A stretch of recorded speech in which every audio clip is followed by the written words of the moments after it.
Okay, next topic നമുക്ക് തുടങ്ങാം. Steps. നമ്മൾ കഴിഞ്ഞ ദിവസം പേയ്മെന്റ് ഗേറ്റ്വേനെ കുറിച്ചൊക്കെയാണ് പറഞ്ഞിട്ടുണ്ടായിരുന്നത്. അപ്പൊ അതില് നമുക്ക് ഓൺലൈനായിട്ട് പേയ്മെന്റ് ചെയ്യാനായിട്ടുള്ള ആ ഒരു സിസ്റ്റത്തിനെയാണ് നമ്മൾ പേയ്മെന്റ് ഗേറ്റ്വേ എന്ന് പറയുന്നത്. ആ പേയ്മെന്റ് ഗേറ്റ്വേ വന്നു കഴിഞ്ഞാൽ നമുക്ക് പേയ്മെന്റ് ചെയ്യാനായിട്ട് സാധിക്കും. അതിന്റെ കാര്യങ്ങൾ നമ്മൾ പറഞ്ഞു നോക്കാം. ഇനി അത് next steps regarding functioning of A payment gateway. അതിൽ 4 സ്റ്റെപ്പാണ് പറയുന്നത്. ഒന്ന് കളക്ഷൻ, 2 ഒതന്റിക്കേഷൻ, ഓതറൈസേഷൻ, സെറ്റിൽമെന്റ്. നമ്മൾ കഴിഞ്ഞ ക്ലാസ്സിൽ പറഞ്ഞതായിരുന്നു. എങ്കിലും ഒന്നുകൂടെ പറയാം. അപ്പൊ ആദ്യം collection. Customer choose the product or services, then enter their credit card details on to payment page. അതായത് നമ്മൾ എടുത്തു, പ്രൊഡക്റ്റ് എടുത്തു, നമ്മൾ എന്ത് ചെയ്തു, പേയ്മെന്റ് പേജിൽ പോയിട്ട് നമ്മുടെ കാർഡിന്റെ ഡീറ്റെയിൽസ് അടിച്ചു. Then authentication. അപ്പൊ അത് കഴിഞ്ഞാൽ എന്ത് ചെയ്യും, നേരെ നമ്മളുടെ അക്കൗണ്ടിൽ നിന്ന് payment gateway then takes the information and sending it via a shielded link to business bank account. അങ്ങനെ എന്ത് ചെയ്യും, ഇൻഫർമേഷൻസ് ബാങ്ക് ഒന്ന് ഒതന്റിക്കേഷൻ നടത്തും.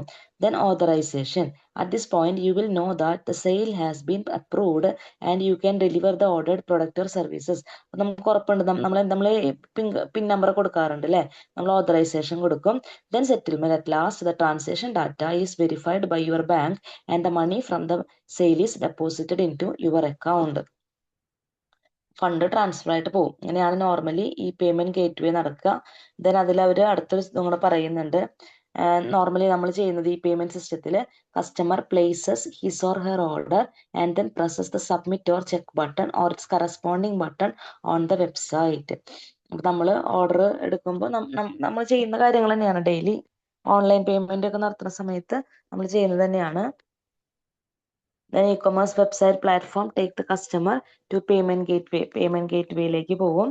Then bank എന്ത് ചെയ്യും, the bank then check whether the customer had adequate balance. നമ്മുടെ കയ്യിൽ balance ഉണ്ടോ എന്ന് ചെക്ക് ചെയ്യും. Then payment gateway send a bus to merchant accordingly. If the reply from the bank is no, then the merchant frequently send an error message. നമ്മുടെ കയ്യിൽ proper ആയിട്ട് balance ഒക്കെ ഉണ്ടെങ്കിൽ എന്ത് ചെയ്യും, മർച്ചന്റ് അക്കൗണ്ടിലേക്ക് അതിന്റെ ഇൻഫർമേഷൻ പോവും. ഇല്ലെങ്കിൽ പേയ്മെന്റ് ഇല്ലെങ്കിൽ നമ്മുടെ കയ്യിൽ ഫണ്ട് ഇല്ല എന്നുള്ള നെഗറ്റീവ് എററും ആർക്കിലേക്ക് പോകും, മർച്ചന്റിൽ പോകും. The bank reconcile the fund with the payment gateway which in leave reconcile the money with the merchant. ഇത് നമ്മൾ എന്ത് ചെയ്യും, നമ്മളിൽ ഫണ്ട് ഉണ്ടെങ്കിൽ നമ്മൾ യെസ് ആണ് കൊടുക്കണമെങ്കിൽ നമ്മൾ എന്ത് ചെയ്യും, നമ്മുടെ ഫണ്ട് ട്രാൻസ്ഫർ ആയിട്ട് പോകും. ഇതാണ് നോർമലി നടക്കുന്നത്. നെക്സ്റ്റ് നമ്മൾ പറയുന്നത് ടൈപ്സ് ഓഫ് പേയ്മെന്റ് ഗേറ്റ്വേ. പല രീതിയിലുള്ള പേയ്മെന്റ് ഗേറ്റ്വേസ് ഉണ്ട്. ഒന്നാമത്തത് ഹോസ്റ്റഡ് പേയ്മെന്റ് ഗേറ്റ്വേ. അതായത് ഹോസ്റ്റഡ് പേയ്മെന്റ് ഗേറ്റ്വേ എന്ന് വെച്ചാൽ നോക്കാം. These direct customer away from the site checkout page.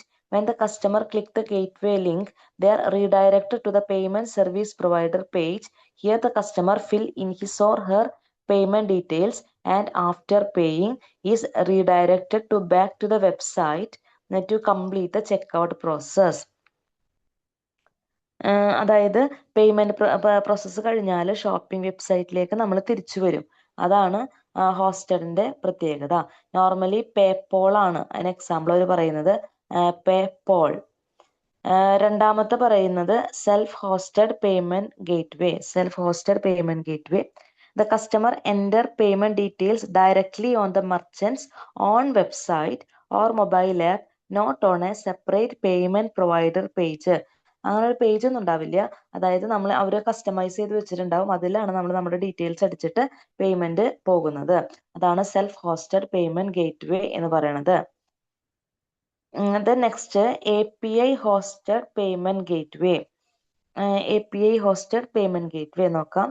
Customer enter their credit or debit card information directly on the merchant's checkout page and payment are processed using API, Application Programming Interface or HTTPS queries.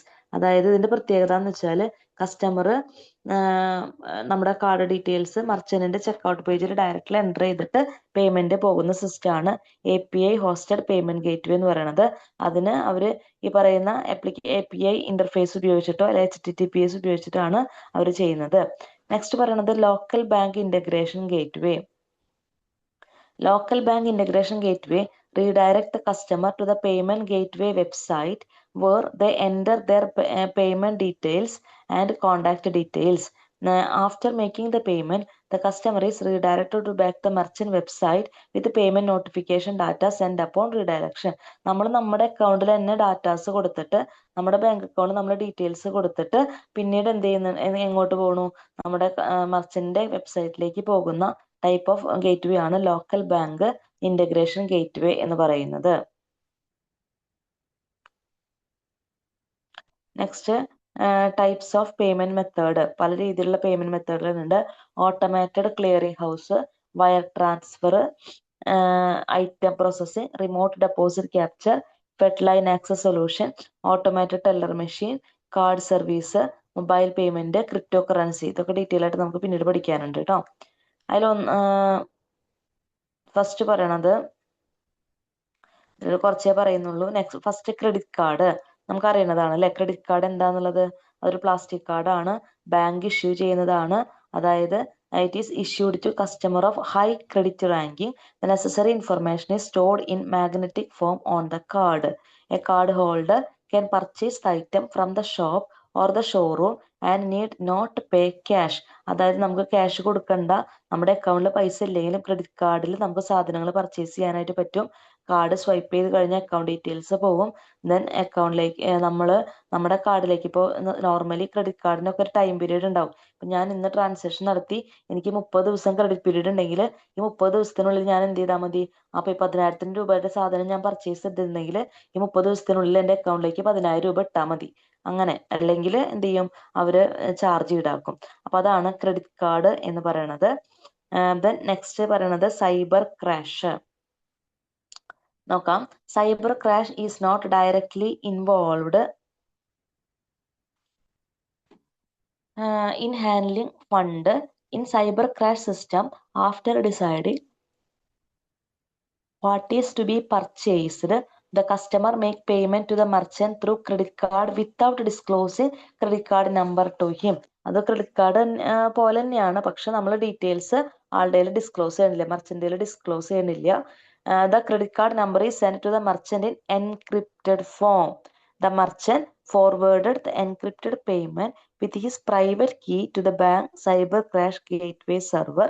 The bank cyber crash gateway server decrypts information, processes the transaction card forward into the merchant bank. അതായത് credit card പോലെ തന്നെയാണ്, പക്ഷെ details ആർക്ക് പോണില്ല, മർച്ചന്റിന് പോണില്ല. Fund automatically നമ്മുടെ മർച്ചന്റിന്റെ അക്കൗണ്ടിലേക്ക് transfer ആവുകയും ചെയ്യും. അപ്പൊ അങ്ങനെയുള്ള കാർഡ് സിസ്റ്റം ആണ് സൈബർ ക്രാഷ് എന്ന് പറയുന്നത്. Next I check, internet check. It is signed paper document that order the signer's bank to pay an amount of money to a person specified on the check or bearer from the signer's account on or after a specified date. Check passed directly from the payer to the payee so that the timing of the purpose of the payment is clear to the payee. The payee can deposit the check in an account of his choice or cash it. Bank operate extensive facility to accept check for deposit, processes them internally and clear and settle between bank. അപ്പോൾ അതായത് നമുക്ക് ഇതുപോലത്തെ എന്താ പറയാ, internet check paperless ചെക്കാണ്. അപ്പൊ അതില് നമുക്ക് മർച്ചന്റിനെ payment ചെയ്യാനായിട്ട് അല്ല മീൻസ് ഫണ്ട് കളക്ട് ചെയ്യാൻ വേണ്ടിയിട്ട് കസ്റ്റമർ യൂസ് ചെയ്യുന്നതാണ് ഇന്റർനെറ്റ് ചെക്ക് എന്ന് പറയുന്നത്.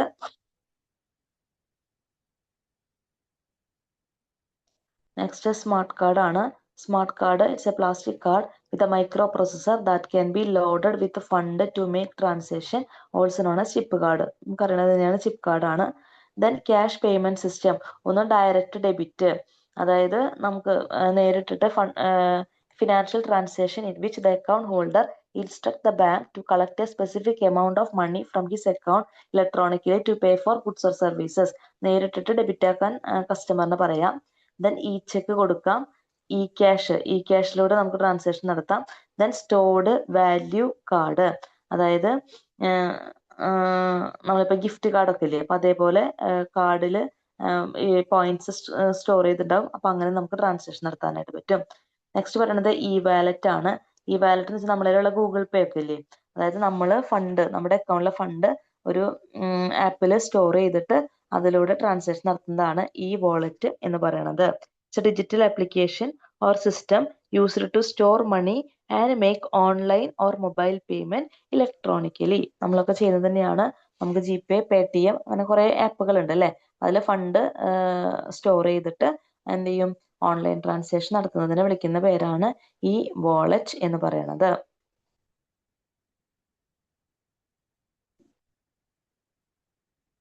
അതിലവര് കുറച്ച് എക്സാമ്പിൾസ് പറയുന്നുണ്ട്.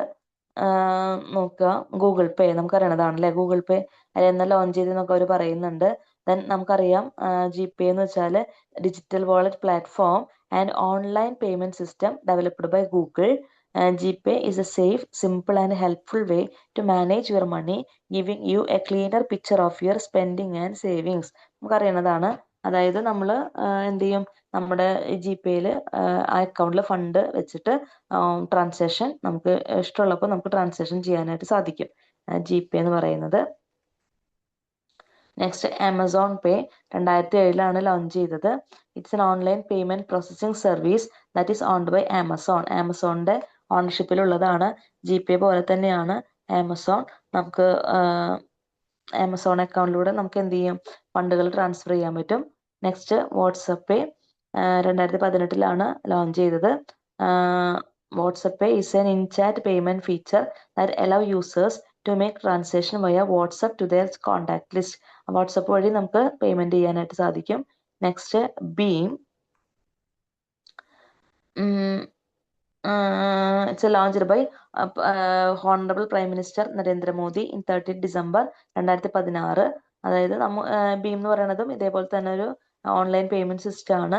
അപ്പൊ അതിൽ നമുക്ക് UPI വഴി the digital wallet is backed by the Reserve Bank of India and launched by National Payment Corporation of India. It is probably one of the best digital wallet in India based UPI. നമുക്ക് പേയ്മെന്റുകൾ ചെയ്യാനായിട്ട് സാധിക്കും. Facebook പേ, ഇത് WhatsApp പേ പോലെ തന്നെയാണ് Facebook പേ.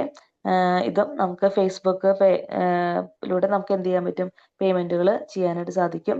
Next പേ app ആണ് pace app. HDFC launch ചെയ്താണ് pace app എന്ന് പറയുന്നത്. ഇതൊരു വാളറ്റ് തന്നെയാണ്. അതായത് നമുക്ക് ഓൺലൈൻ പേയ്മെന്റ് ചെയ്യാനായിട്ട് തന്നെയാണ്.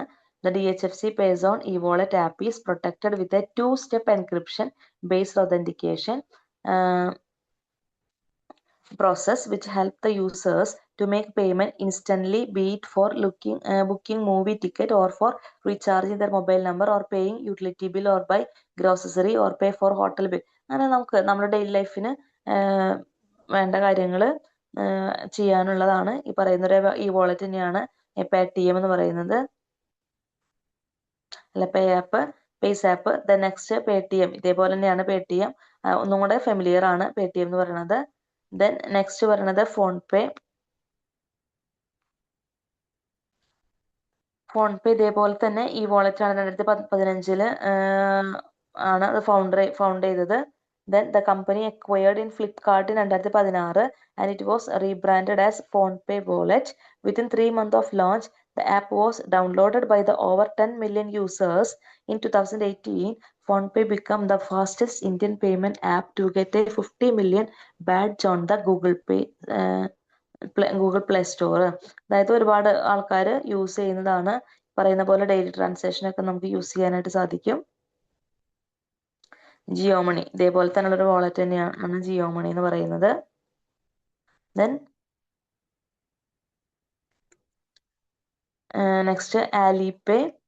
Then Apple Pay. ആപ്പിളിന്റെ സോഫ്റ്റ്വെയറിൽ ഉള്ള പേയ്മെന്റ് ആണ് ആപ്പിൾ പേ എന്ന് പറയുന്നത്. അതായത് ഐപാഡിലൊക്കെ നമുക്ക് പേയ്മെന്റ് ഉള്ളൊരു ഈ വാളറ്റ് ആണ് ആപ്പിൾ പേ എന്ന് പറയുന്നത്. നെക്സ്റ്റ് വരുന്നത് ക്രിപ്റ്റോ കറൻസീസ് ആണ്.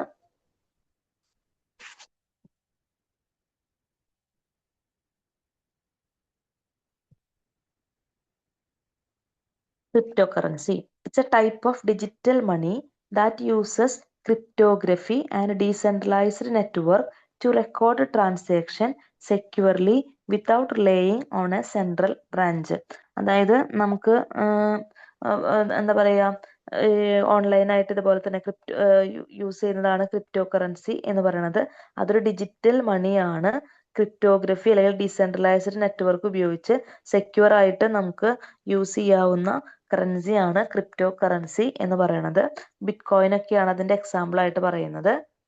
ഇനി നെക്സ്റ്റ് പറയുന്നത് requirement matrix of A payment system. എന്തൊക്കെയാണ് അതിന്റെ റിക്വയർമെന്റ്സ് നോക്കാൻ പോകുന്ന? സെക്യൂരിറ്റി, ഈ പറയുന്ന പേയ്മെന്റുകൾ ഡിജിറ്റൽ പ്ലാറ്റ്ഫോമിൽ പേയ്മെന്റുകൾ നടത്തുമ്പോൾ അത് സെക്യൂർ ആയിരിക്കണം.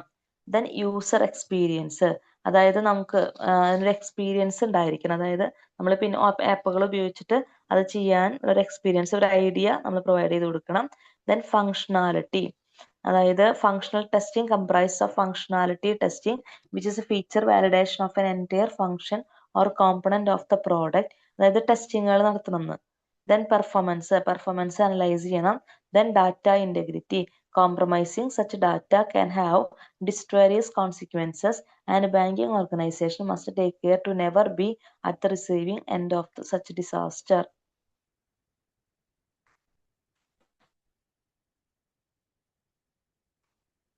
നെക്സ്റ്റ് പറയണത് മെത്തേഡ് ഓഫ് ഈ പേയ്മെന്റ് സിസ്റ്റം എങ്ങനെയൊക്കെയാണ് അതിന്റെ മെറിറ്റ് ആണ് നെക്സ്റ്റ് പറയണത്.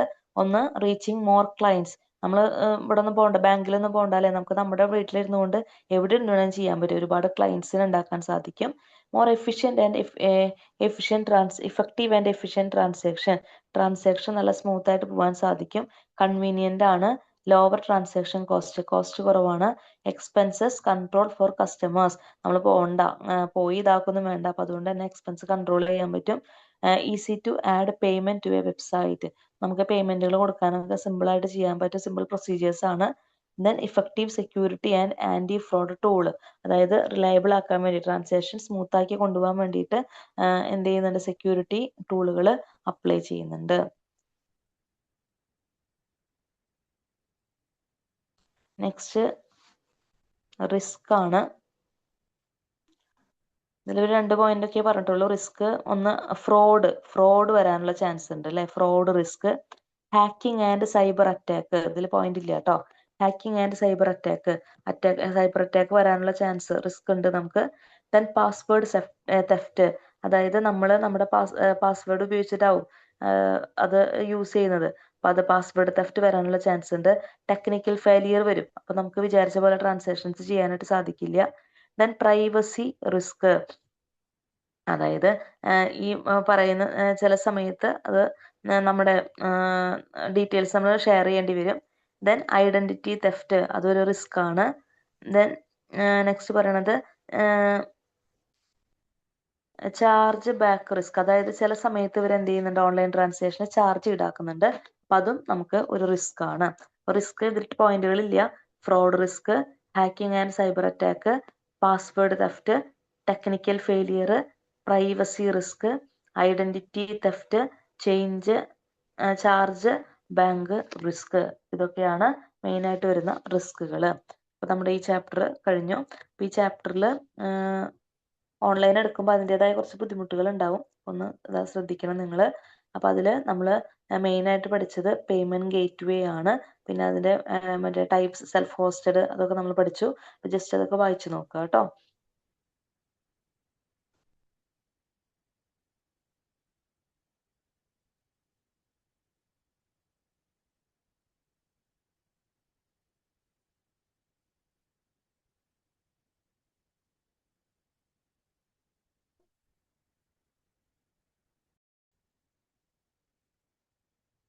നെക്സ്റ്റ് നമ്മൾ പറയണത് ഇ ബാങ്കിങ് എന്താന്ന് നോക്കാം. അടുത്ത ചാപ്റ്റർ അതാണ്, നോക്കാം കേട്ടോ.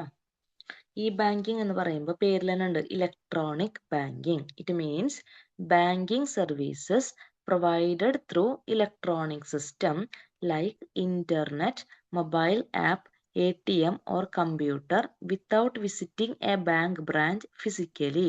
നമുക്കറിയണതാണ് അല്ലേ, അതായത് നമ്മളിപ്പോ ബാങ്കിൽ പോവാണ്ട് നമ്മൾ നേരിട്ടിട്ട് ഫണ്ട് ട്രാൻസ്ഫർ ചെയ്യാറുണ്ട്, അതെന്താ, ഇ ബാങ്കിങ് ആണ്. അപ്പൊ നമുക്ക് നേരിട്ട് ബാങ്കിൽ പോവാതെ, ബ്രാഞ്ചുകളിലേക്ക് പോവാതെ, ഇന്റർനെറ്റ് ഉപയോഗിച്ച്, മൊബൈൽ ആപ്പ് ഉപയോഗിച്ച്, ATM ഉപയോഗിച്ച്, അല്ലെങ്കിൽ കമ്പ്യൂട്ടറിന്റെ സഹായത്തോട് കൂടിയിട്ട് ബാങ്കിങ് സർവീസസ് ചെയ്യുന്നതിനെ വിളിക്കുന്ന പേരാണ് ഇ ബാങ്കിങ് എന്ന് പറയുന്നത്. ഓക്കെ, അതിൽ ഒരു സർവീസസ് 4 പറയുന്നുണ്ട്. Savings, payment services, borrowing, other financial services. ഇതൊക്കെ നമുക്ക് എന്ത് ചെയ്യാൻ പറ്റും, നമ്മൾ ഇതായിട്ട് എന്താ പറയുക, ഓൺലൈനായിട്ട് ചെയ്യുന്നതിന്, ബാങ്കിലേക്ക് പോവാതെ ചെയ്യുന്നതിനെയാണ് നമ്മൾ പറയുക ഇ ബാങ്കിങ്. ഓക്കെ, നെക്സ്റ്റ് പറയണത് ഇമ്പോർട്ടൻസ് ഓഫ് ഇ ബാങ്കിങ് ആണ്.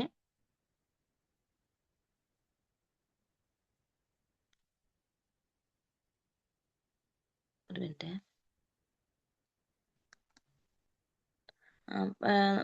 ഇത് നമ്മളിപ്പോൾ ഇവര് കോമൺ സർവീസസ് പറയില്ലേ, സേവിങ്സ്, പേയ്മെന്റ്, ഇത് മാത്രമല്ല online money transfer, balance checking, bill payment, mobile banking, ATM services, ഇതൊക്കെ നമ്മൾ എന്ത് ഈ ബാങ്കിങ്ങിന്റെ എക്സാമ്പിൾ ആയിട്ട് സർവീസസ് ആയിട്ട് പറയാനായിട്ട് സാധിക്കും.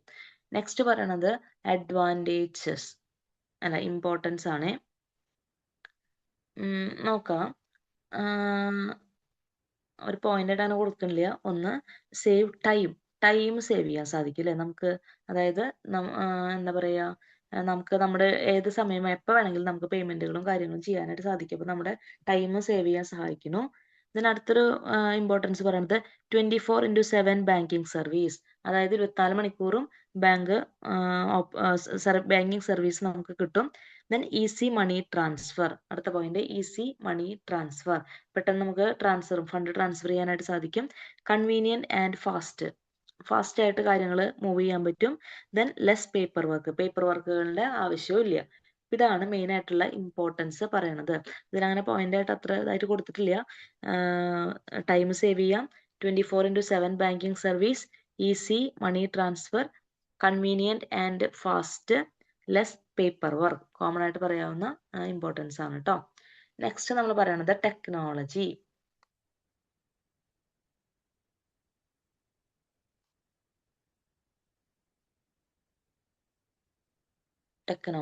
നോക്കാട്ടോ.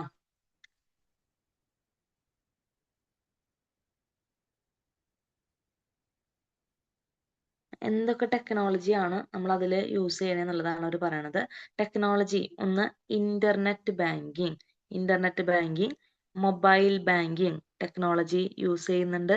ATM, അതുപോലെ തന്നെ കോർ ബാങ്കിങ് സിസ്റ്റം. എന്താ കോർ ബാങ്കിങ് സിസ്റ്റം എന്ന് വെച്ചാൽ, അതായത് എല്ലാ ബ്രാഞ്ചും connect all branches to one centralised system, അതായത് എല്ലാ ബ്രാഞ്ചിനെയും ഒരു സെൻട്രലൈസ്ഡ് സിസ്റ്റത്തിലേക്ക് കണക്ട് ചെയ്യുന്ന ടെക്നോളജിയാണ് കോർ ബാങ്കിങ് സിസ്റ്റം എന്ന് പറയുന്നത്. നമ്മൾ ബാങ്കിന്റെ ഇതൊക്കെ ആഡൊക്കെ കാണുമ്പോൾ കാണാറുണ്ടാവും, കോർ ബാങ്കിങ് ഫീച്ചർ എന്നൊക്കെ കാണാം. ഇനി നെക്സ്റ്റ് പറയണത് ബ്ലോക്ക് ചെയിൻ ടെക്നോളജി, അതായത് ഡിജിറ്റൽ ട്രാൻസാക്ഷൻ സെക്യൂർ ആക്കാൻ വേണ്ടിയിട്ട് ഉള്ള ടെക്നോളജിയാണ് ബ്ലോക്ക് ചെയിൻ ടെക്നോളജി എന്ന് പറയുന്നത്. ദെൻ AI, ഡാറ്റ അനലിറ്റിക്സ്, അതായത് കസ്റ്റമറുടെ ബിഹേവിയർ, അതുപോലെ അവരുടെ കാര്യങ്ങൾ കൃത്യമായിട്ട് മനസ്സിലാക്കാൻ വേണ്ടിയിട്ടാണ് ഡാറ്റ അനലിറ്റിക്സ് ടെക്നോളജി യൂസ് ചെയ്യുന്നത്. ദെൻ സ്വിഫ്റ്റ്, അതായത് ഇന്റർനാഷണൽ മണി ട്രാൻസ്ഫറിന് ഉപയോഗിക്കുന്ന ടെക്നോളജിയാണ് സ്വിഫ്റ്റ് സിസ്റ്റം എന്ന് പറയുന്നത്. Then cyber security technology, cyber security ഉറപ്പാക്കാൻ വേണ്ടിയിട്ട് യൂസ് ചെയ്യുന്ന ടെക്നോളജിയാണ് cyber security technology. Then digital payment system, biometric technology, അതായത് ഫിംഗർ പ്രിന്റ് കൊണ്ട് നമ്മളെ ഐഡന്റിഫൈ ചെയ്യുന്നതാണ് ബയോമെട്രിക് ടെക്നോളജി. ഇതൊക്കെയാണ് ഉപയോഗിക്കുന്ന കോമൺ ടെക്നോളജീസ്. ഒരുപാട് അപ്ഗ്രഡേഷൻ വരുന്നുണ്ട്. അപ്പൊ അതിൽ ഒന്നുകൂടെ ഞാൻ ഒന്ന് പറയാം. ഇന്റർനെറ്റ് ബാങ്കിങ് ഒരു ടെക്നോളജിയാണ്, mobile banking, ATM, core banking, blockchain technology, AI, data analytics, SWIFT system, അതുപോലെ തന്നെ സൈബർ സെക്യൂരിറ്റി, ഡിജിറ്റൽ പേയ്മെന്റ്, ഇതൊക്കെയാണ് ടെക്നോളജിയിൽ വരുന്നത്. ഓക്കെ, നെക്സ്റ്റ് നമ്മൾ പറയാൻ പോണത് EFT. ഇനി നമ്മൾ ഓരോ രീതിയിൽ ഫണ്ടുകൾ എങ്ങനെ ട്രാൻസ്ഫർ ചെയ്യാം അതാണ് അടുത്ത് നമ്മൾ പറയണത്. EFT, electronic fund transfer. എന്താണ് EFT? പേരിൽ തന്നെ അല്ലേ, ഇലക്ട്രോണിക് ഫണ്ട് ട്രാൻസ്ഫർ, അതായത് ഫണ്ട് ഇലക്ട്രോണിക്കലി കൈമാറ്റം ചെയ്യുന്നതിനെ വിളിക്കുന്ന പേര് EFT. നോക്കാം, transferring money electronically from one bank to another without using cash or paper cheque. Paper ചെക്കോ അല്ലെങ്കിൽ ക്യാഷോ ഉപയോഗിക്കാണ്ട് നേരിട്ട് ഒരു അക്കൗണ്ടിൽ നിന്ന് വേറെ അക്കൗണ്ടിലേക്ക് ഫണ്ട് ട്രാൻസ്ഫർ ചെയ്യുന്നതിനെ വിളിക്കുന്ന പേരാണ് EFT, ഇലക്ട്രോണിക് ഫണ്ട് ട്രാൻസ്ഫർ എന്ന് പറയുന്നത്. EFT, EFTയില് ഫണ്ട് വാല്യൂ, അതായത് നമ്മൾ എത്രയാണ് ട്രാൻസ്ഫർ ചെയ്യേണ്ടതെന്ന് കൃത്യമായിട്ട് നോക്കണം. ദെൻ ടൈമിങ്, അതായത് 24 അവേഴ്സും അവൈലബിൾ ആണ്. ഫണ്ട് സെറ്റിൽമെന്റ് സ്പീഡ്, അതായത് after considering fund value, most often an individual will look into the settlement speed factor.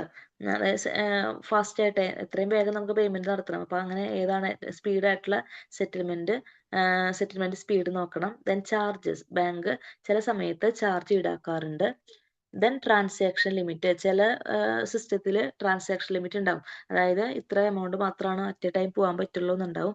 Transaction limit അത് ഓരോ ബാങ്കിന്റെ സർവീസ് അനുസരിച്ചാണ് അത് വരുന്നത്.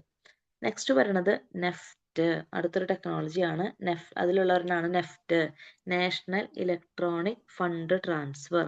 അതായത് പെട്ടെന്ന് usually within a minute to few hours, അതായത് കുറച്ച് സമയത്തിനുള്ളിൽ പെട്ടെന്ന് ഫണ്ട് ട്രാൻസ്ഫർ ചെയ്യാൻ വേണ്ടിയിട്ടാണ് നെഫ്റ്റ് ടെക്നോളജി യൂസ് ചെയ്യുന്നത്.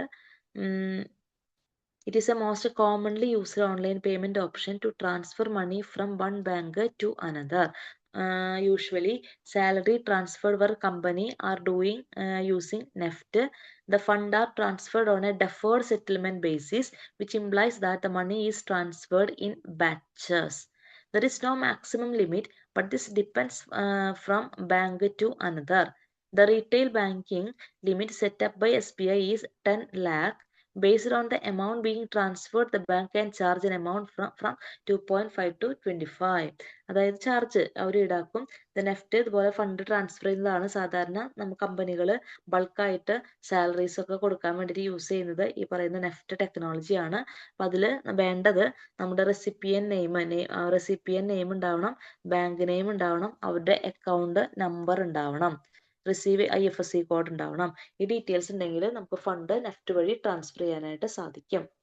അടുത്ത പറയുന്നതാണ് RTGS, real time gross settlements. RTGS എന്ന് പറയുന്നത് സത്യത്തിൽ real time high value transfer.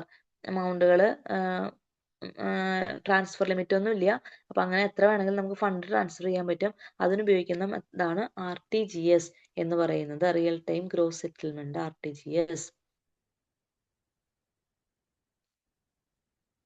Various requirements for conducting RTGS are amount to be sent, account number, name of the recipient, beneficiary account number, beneficiary bank details, IFSC code, sender to receivers information. Details ഒക്കെ ഉണ്ടെങ്കിലാണ് നമുക്ക് RTGS ചെയ്യാനായിട്ട് സാധിക്കുക. Next വരുന്നത് IMPS ആണ്. Instant ട്രാൻസ്ഫറിനാണ് നമ്മൾ IMPS ഉപയോഗിക്കുന്നത്. Instant transfer, പെട്ടെന്ന് transfer ചെയ്യാൻ വേണ്ടിയിട്ട്. The money is transferred instantaneously through mobile phone using this interbank electronic fund transfer service.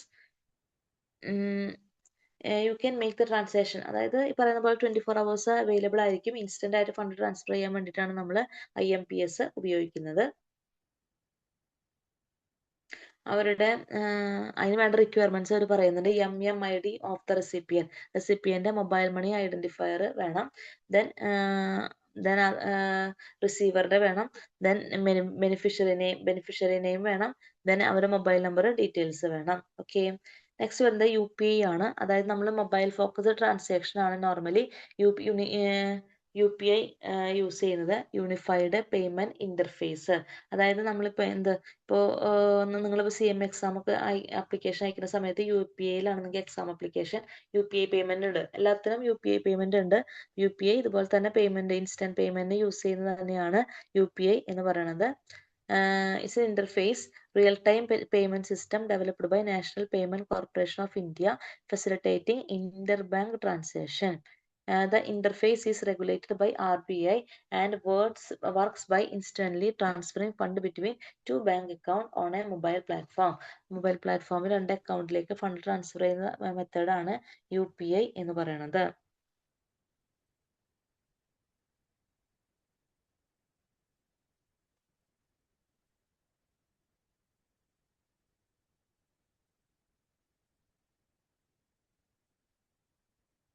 ഞാൻ ഡിഫറൻസ് പറയുന്നുണ്ട്.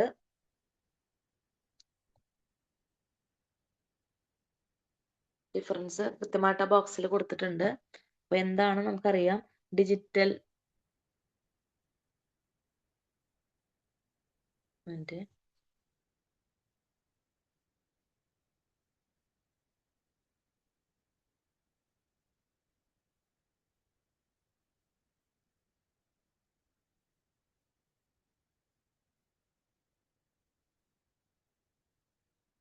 കൃത്യമായിട്ട് അവർ പറയുന്നുണ്ട്. NEFT, RTGS, IMPS.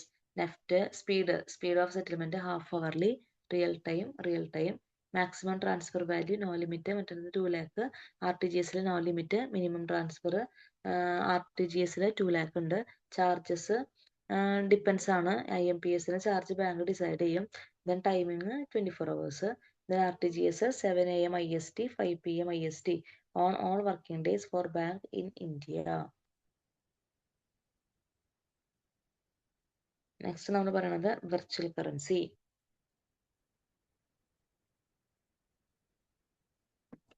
Virtual currency നോക്കാം. It's a type of digital money that exists only in electronic form. It is not physical cash like a coin or paper note. അതായത് virtual currency virtual മണിയാണ്. അതായത് it's type of unregulated digital currency which is issued and usually controlled by its developers and used and accepted among the members of a specific virtual community. ഒരു പ്ലാറ്റ്ഫോമിൽ ആ ഒരു പ്ലാറ്റ്ഫോമിലുള്ള ആളുകൾ digital മണി ആയിട്ട് use ചെയ്യുന്നതാണ്. ഇപ്പൊ എക്സാമ്പിൾ പറയുകയാണെങ്കിൽ ഓൺലൈൻ ഷോപ്പിങ്ങിന്, ഓൺലൈൻ ഗെയിമിംഗ് ഒക്കെ അതിന്റെ എക്സാമ്പിൾ ആണ്. ബിറ്റ് കോയിനും അതിന്റെ എക്സാമ്പിൾ ആണ് വെർച്വൽ കറൻസി. ഒരു സെക്കൻഡിൽ പറയുന്നുണ്ട്, സെക്കൻഡ് പാരഗ്രാഫിൽ പറയുന്നുണ്ട്. Example of virtual currencies are frequent flyer program by various airline, Microsoft Point, Nintendo Points, Facebook Credit and Amazon Coin, etc.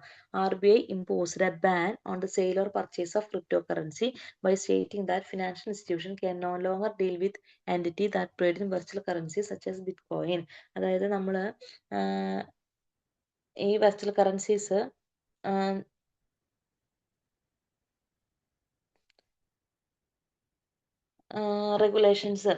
Regulations ഇപ്പോൾ ഗവൺമെന്റ് കൊണ്ടുവരുന്നുണ്ട്. വെർച്വൽ മണിയാണ്, നമുക്ക് ഫണ്ട് ട്രാൻസ്ഫർ ചെയ്യാൻ വേണ്ടി ഡിജിറ്റൽ മണിയാണ്. അതായത് ഇലക്ട്രോണിക് ഫോമിൽ ഉള്ളതാണ്, ഫിസിക്കൽ ക്യാഷ് അല്ല. നമുക്ക് ട്രാൻസാക്ഷൻ നടത്താൻ വേണ്ടിയിട്ട് ആണ് നമുക്ക് ഇത് യൂസ് ചെയ്യുന്നത്. അതിനൊരു ഫീച്ചേഴ്സ് പറയുന്നുണ്ട്.